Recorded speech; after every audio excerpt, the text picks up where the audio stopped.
Hey there, it's Dean Butcher, host of the Smooth Jazz Cruise, and I'm hanging out with Jonathan Butler.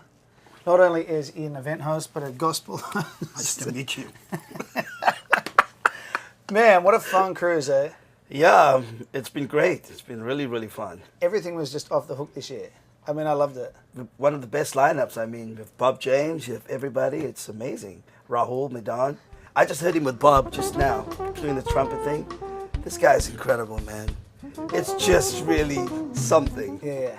It's unbelievable. And last night, see, some of the things that people don't really get is that outside of the schedule, which is jam-packed because we do the Queen's Lounge and the Crow's Nest and the Lido Pool and the Vista Lounge and the Ocean Bar, and we've got all these events going on.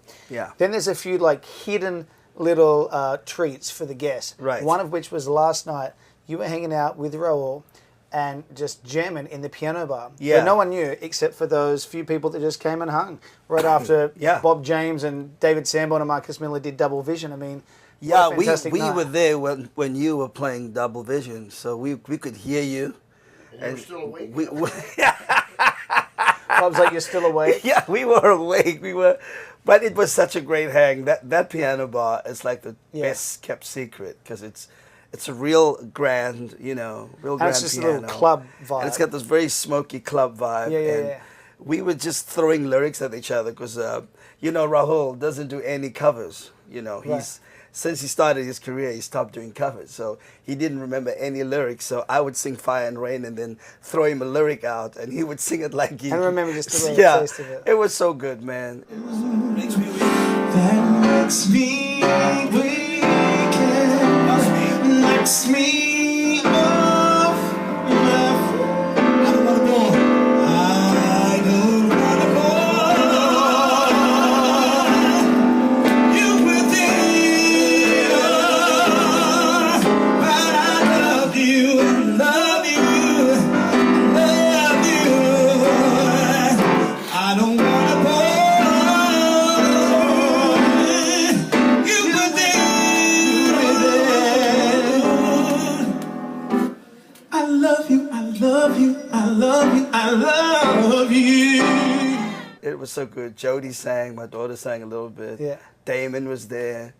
It was just so cool. And I paid for it today.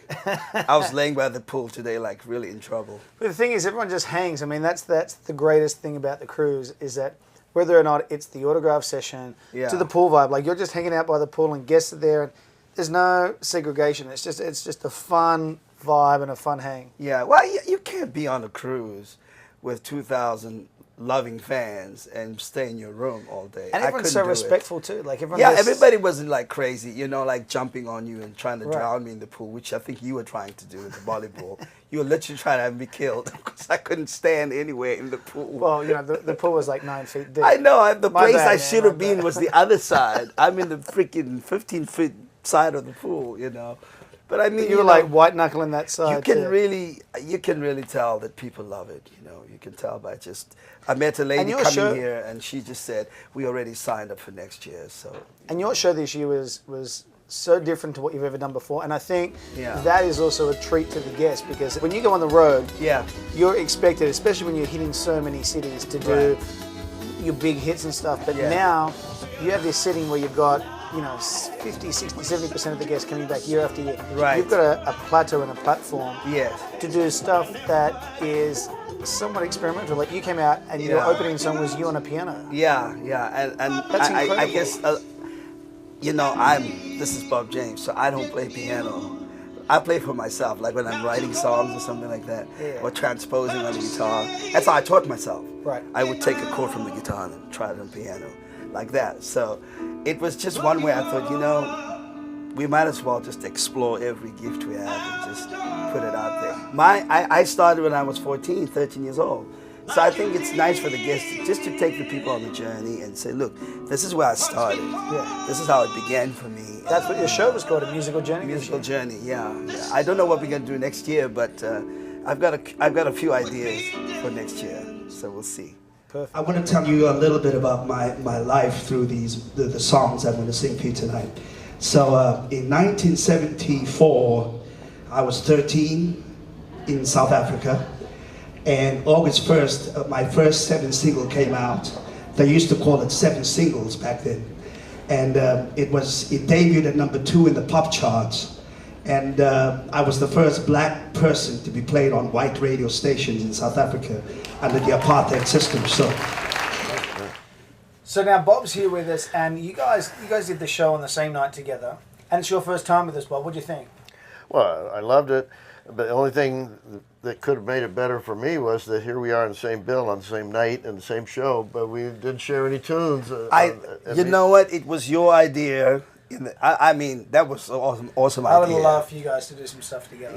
Yeah, we got to make up for that, for sure, because it's frustrating. I'm hearing him out there, and I want to run out there and start playing, you know? Yeah. He wanted to do that to me, but I said, stay away, Jonathan, come on. Well, your hat, your Mexican hat, there was no room for me with that hat on. It was like... I'm going to show you some footage of the big sombrero that Bob came out with, because that was pretty impressive. Well, I had a reasonably decent career until that moment. It kind of took a drastic downturn. But Larry Braggs was shopping, and we were in Cozumel and shopping around. And just for a joke, my wife and my friends and I were saying, well, I wonder if I could buy one of these sombreros and wear it on stage. And I talked myself out of it immediately. I said, no way am I going to do this.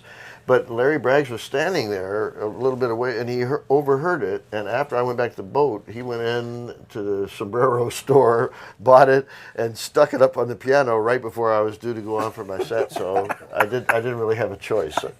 I blame Larry totally for my... That's one of the cool things that you guys are all...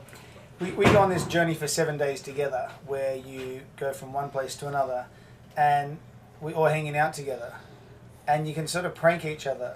And it goes on for like 7 days. Yeah. I mean, how often have you been able to spend more than a few hours with Jonathan Butler?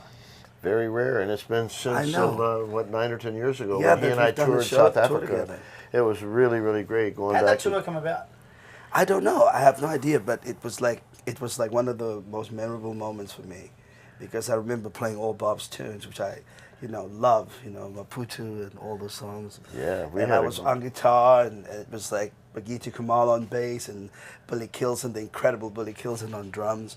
People were throwing, short of throwing their clothing at Billy, because he was so good, It was a great tour. It was really a great tour. And meeting your family was wonderful for me. And to times see how much he is revered down there, it's really... Yeah, Bob met all my family members. How many times have you been there? Well, I think that was my first. Yeah. Since then, I've been maybe 3 other times to Cape Town. I've been Joburg a couple of times.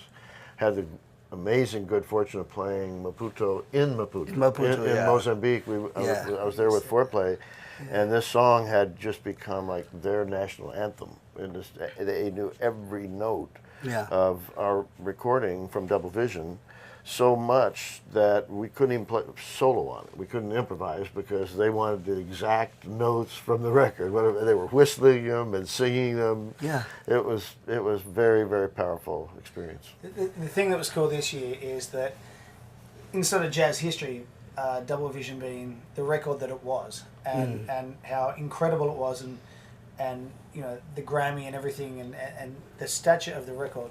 It's the first time you've played it from start to finish, with David Sanborn and Marcus Miller.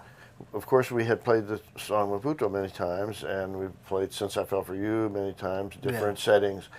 But I've never played any project as a concert from beginning to end. I know several artists have done it, and I always thought about it, and I thought, wouldn't that be interesting to just do your entire record, and that would be it. And because of the nature of David and Marcus and me being together, actually for the first time playing together, the three of us, I think it was David that came up with the idea first. What do you think? Can we do all these tunes? And we started talking through, I don't know about Moon Tune. We've never played that. I don't know how it's going to come off. But we rehearsed it, and it was really fun to just do the entire record. Now, after that many years, is there nerves? Like, are you nervous to do it sort of in front of an audience after that many years? And because as when you say you're in Mozambique and they want it for note, and these guests know, our guests know sort of what you want. I get them sometimes, especially if it's playing with new people for the first time and new arrangements. You have really routine. If I go out with foreplay, or if Jonathan goes out with his normal material that we played hundreds of times, it's a no-brainer, and we don't get nervous about that. So what about on Double Vision when you did it this year? There was definitely nerves, because we were what we would call, I mean, at least on my part, I felt it a little bit with David too, because we were under-rehearsed. And we only had the one short rehearsal, and there's a lot of twists and turns in that music, just enough so that you can't just play funky and go straight ahead, 2 chords, whatever. There's a lot of stuff that if it isn't right, the music starts to sound tentative and whatever, and you want to nail it. Especially, I don't know how you feel, but Marcus is so much like a rock. You know, his stuff is so solid that you don't. If you got the chord that you're playing with Marcus, you don't want to be off in one way or another, or tentative, because you can lose his rock solid groove, and I didn't want to be the one to. And he can groove. You can groove on the bass for sure. So to wrap this up, favorite memory of the cruise? Favorite memory. Actually, one was definitely last night with Rahul, definitely for me, because I got to know him. I got to know him so much better. The only footage that you're going to see and that you're going to see is what I got on my iPad. So it's not the best quality, but it's something, because it was really incredible. Yeah, it was very special to me. And Bob, favorite memory of the cruise? I was thinking about it as you asked Jonathan. It's kind of weird, but I think my favorite memory was before the cruise even started. Going out to Los Angeles and discovering the powerhouse band that you guys had put together for me. None of whom I had ever played with before, but I only knew them by reputation. And you don't know till you get into a room with somebody what it's going to be like, whether you're going to have camaraderie and a groove and feeling good. And I just, one after another, these guys just inspired me. I love their attitude.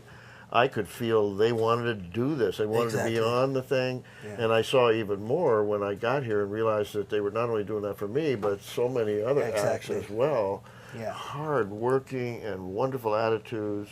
I remember Dwight Sills, as you're doing your last song, Dwight's like, man, this is my favorite song. And he was like, that was your first show. He was so excited to play it live on stage. See, Dwight didn't play for me. He played for Bob. That's how much favorite he had. I was like, I'm going to get him next time. I'm going to get him next time. Say, dude, what's up with that? What's up with that, man? Well, hey, thanks so much for hanging out. Thanks for catching up on the cruise. Thank you. And we'll see you And soon, Bob, man. I love you.